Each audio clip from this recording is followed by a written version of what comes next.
Whether you're conquering professional exams or personal milestones, we welcome you to Beyond Clean's Confidence Certification, the 52-week test prep podcast series. With expert insights, actionable tips, and engaging discussions, we'll break down the toughest concepts in sterile processing and build your confidence every step of the way. Join host Sarah B. Cruz as she embarks on a mission to help you not just prep for tests, but craft your success story. And now your host, Sarah B. Cruz. Hello and welcome. You're listening to Confidence Certification, a 52-week test prep podcast series to equip you to take your sterile processing career to the next level. I'm your host, Sarah B. Cruz, and on this episode, we will be discussing Cram sessions. Hello and welcome, my future sterile processing professionals or sterile processing professionals looking to level up their status with a certification. I am very excited to talk about Cram sessions because I am going to share a conflicting opinion. An intense review is not a Cram session. There, I said it. And, bring on the heat. I can take it. I usually stand in the kitchen anyway, so don't worry about it. But in my opinion, Cram sessions have a totally different basis and foundation than an intense review the night before. So hear me out. Come along with me on this journey in this episode. So if you've ever blamed yourself or felt bad about intensely reviewing the night before an exam, or if you've ever said the word cram session or you have to get really in there for your test, come along. Let me help you alleviate some of that pressure and discuss how we can use intense reviews a little bit more effectively and how we can avoid a cram session. So, what does it mean to cram? A cram session is an intense period of study. You know, the all-nighters. We've all heard it where it's like, oh, I have this really big exam coming up. I got to pull an all-nighter. That's alluding to the idea that you're going to have a cram session. When we decide to start learning all the information we need to know for an exam in a short amount of time, that is a cram session. The key phrase is start learning. If you have been studying or preparing for the test beforehand, and then you want to study intensely the night before, you are not technically cramming it in, because a cram session's key feature is that there has been little to no preparedness beforehand. Okay. So a cram session is literally when you're cramming it in all at once because you don't even know what you have to start studying. Now, don't get me wrong. I've gone to some classes where I have no idea what I was learning. So what I was reviewing definitely felt like I was seeing it for the first time. I mean, and let's be honest, sometimes it was the first time I was seeing it, but anyways, in order to cram, you have to know nothing about what you're about to learn about.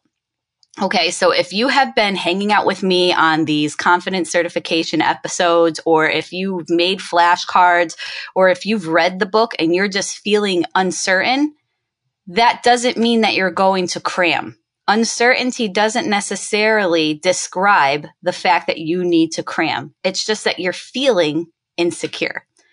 Because cram sessions don't have to be limited to an all-nighter either. Because a cram session's length is defined by the amount of information you need to consume versus the length of time you have before the test. Okay, so if we needed to make it an equation, it would be amount of info minus time before the test equals your cram session length. Usually this number is negative, right? Usually you don't have enough time to learn everything you need to learn. And that's why there's this intense amount of information consumption. I'm hesitant to call this learning because I am not convinced of the amount of comprehension and retention happening, which are two principles of knowledge. So if you're just cramming information in and you're not retaining it after the exam, you did not learn it. You just memorized it for a moment and then it went out of your head. And that can be detrimental to your professional practice when you become a sterile processing professional. So let's let that sit in. We'll take a quick break and hear a word from our sponsors. And when we come back, we'll talk a little bit about how to avoid being in a cram session state. It's Time for our mid-episode confidence boost, where we focus on a key sterile processing test concept. Now, there's no guarantee these concepts will be on the test that you take, but they are key concepts to the workplace and are discussed in the literature. Today, we'll cover morals and ethics. Ethics is the discipline dealing with what is good and bad and with moral duty and obligation.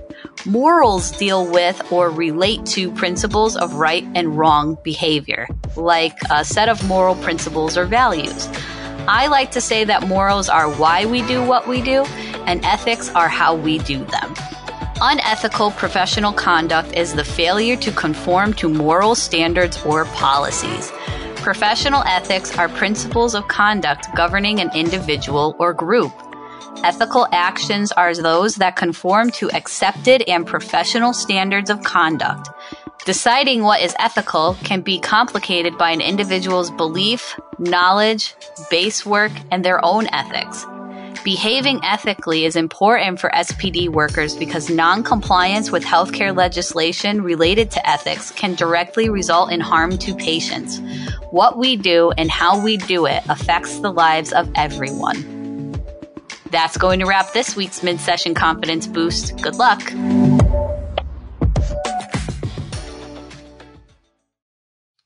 Hi, everybody, and welcome back. This episode, we are talking about cram sessions and how I don't really think you know what that word means. Unpopular opinion here. Cram sessions are not intense review periods. All right, there, I said it. I'm going to stand by that because cram sessions give way to the fact that you have no idea what you're about to learn. So you're trying to learn all of it before a big event like your certification test, right? Whereas an intense review alludes to the fact that you have been preparing for this test and maybe you're just feeling a certain way and you're uncertain about it. So you want to review it really intensely the night before. So why do we call these intense periods of study cramming then? And I really think it has to do with the lack of confidence or a demonstration of uncertainty. Like I said, reviewing the information you have already consumed is not cramming, and when you are cramming, you're literally opening your book for the first time just before an exam. Like if you're opening your book and blowing the dust off the night before, yes, you are cramming. Okay. But when you intensely review, I think a lot of that comes from wanting to be prepared. And again, that uncertainty, you have been working very hard to prepare for this exam. And it is normal to consistently feel underprepared in moments that really matter to you. So if you are feeling anxious before a test, or you're worried that you won't remember everything, or if you're like me, you're worried that you'll show up and have not studied the thing you needed to study and now you're totally unprepared for the test. That's like my biggest fear because I've actually lived it. An intense review the night before would be really beneficial. Now, there's an episode earlier in the season that talks about what to do the night before your exam. And remember, we want to give our brain a break and we want to be able to rest. So if you are doing an intense review session the night before, please make sure you go to that episode and listen to other tips and tools that you can use to really promote that learning and so that you can bring the information with you the next day. Now, if you are cramming, I am sorry. You should have been listening to us and hanging out with us a little bit sooner. No, I'm just kidding. But let's talk a little bit about how to prevent a true cram session. So The Curse of Education, it's a great book. It's by an author. His last name is Goth, G-O-T-H. As long as education is synonymous with cramming on an organized plan, it will continue to produce mediocrity. And that's something that I actually share when I'm teaching my course at a local community college, because the goal of learning is not to memorize and reiterate and then spit the info out and then never have to worry about it again. Don't get me wrong. There's entire math class that I have no idea what I learned in it, okay? But the point is that when you are preparing for your sterile processing certification, you need to be able to take that baseline foundation information and bring it with you to your first place of employment or your current place of employment so that you can add the skills on top of that and have good understanding on why you are doing it the way that they need it done, right? So I want you to make sure you avoid this cram session. And one way to do that is to quiz yourself regularly to get a good understanding of where your weaknesses are so that you can spend time studying there, i.e. making your study time more effective. Now, there's online quizzes you can take. I don't necessarily promote any specific type of quiz just because some of them are so outdated, right? But if you have the opportunity to quiz yourself from the study book or you found an online quiz that works best for you, take a look at the questions you're getting wrong. Or when you're taking the test, what area do you find that you don't know the answer for and you want to guess? This is going to point out where you need to spend more time studying. And you could focus on that the night before rather than learning everything all the first time. All right. And then make sure you have an effective review session. Revisit the topics one by one.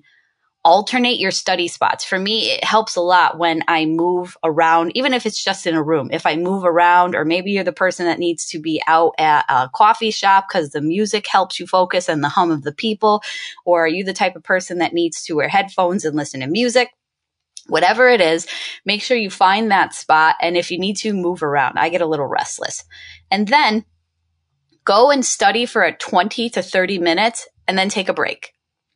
Just a little 5-minute break. Do that reward. We talked a lot about studying and reward systems, and I like to study really intensely or do, quote, deep work for at least 20 to 30 minutes, and then I get to look at my phone for 5. And yes, I do set a timer on the phone because it'll be like roughly 5, and then before you know it, you've spent 20 minutes on TikTok and you don't know what year it is. No, I'm just kidding. So, and then another quick tool that you can use is to go to the end of the chapters to review key chapter highlights, right? These are the high-level overviews of major concepts that are taught in the chapter itself. You can also look at the little word blocks of definitions inside of the book itself and write those down too. Because these are the areas that you'll have to study more because the high-level concepts are expanded upon in the chapters themselves, okay? So it's not enough to know the Spalding classification system. You have to know the breakdown of the Spalding classification system, how it came about, who invented it. Those could all be things on your test. Whereas the back of the book is going to say, the Spalding classification system is used to define different levels of, cleaning and disinfecting needed for surgical instruments. That's cool. Now I know what it is, but I don't know what it's made of. Right. And I think the Spalding classification system was one of our mid-session confidence boosts in that first 10 episodes. So if you're looking to break that down, go ahead and have a re-listen to the season. All right. And then don't forget to give yourself time to study or even read. At least give yourself time to read and study. The biggest way to fight cram sessions is to prepare. All right. So as we move into the end of this episode and we are really reevaluating what we called a cram session, I want to give you all some homework. Okay. So for tonight's homework, go ahead and take a look at some of the areas that you're uncertain about. Take that quiz, look at the back of the chapters, look at the different areas that may have made you uncomfortable or the chapters you've wanted to skip, and write down the different spaces that you'd possibly need to spend more time studying on. And then after you've scheduled your test date, work backwards. Okay. So if your test is on Saturday, the Saturday before, start your studying. Start your intense review, okay? Don't cram, all right? Really get in there. You've been preparing this entire time.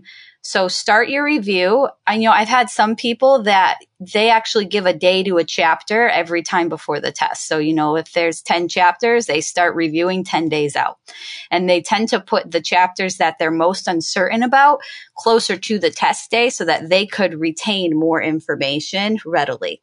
Yeah. It's always easy to start with the things that we know the most because it gives us that confidence boost. All right, everybody. Thanks for hanging out with me today, and we will see you next week. And that's going to do it for this week's episode. For more sterile processing education and resources, make sure to visit beyondclean.net or follow Beyond Clean on Facebook, LinkedIn, Twitter, and Instagram. And don't forget to check out over 1,000 SPD-related videos at youtube.com/beyondclean. If you have any questions or comments for the show, you can reach out to info@beyondclean.net. Finally, make sure to download the Beyond Clean mobile app on the Apple and Android app stores so that you don't miss a future episode of any of the other awesome Beyond Clean podcasts. My name's Sterile Cruz, and you've been listening to Confidence Certification. Until next time, keep fighting dirty and pass that test with confidence. The views and opinions expressed in this podcast series are of Sarah B. Cruz only and do not represent the companies she works for or collaborates with.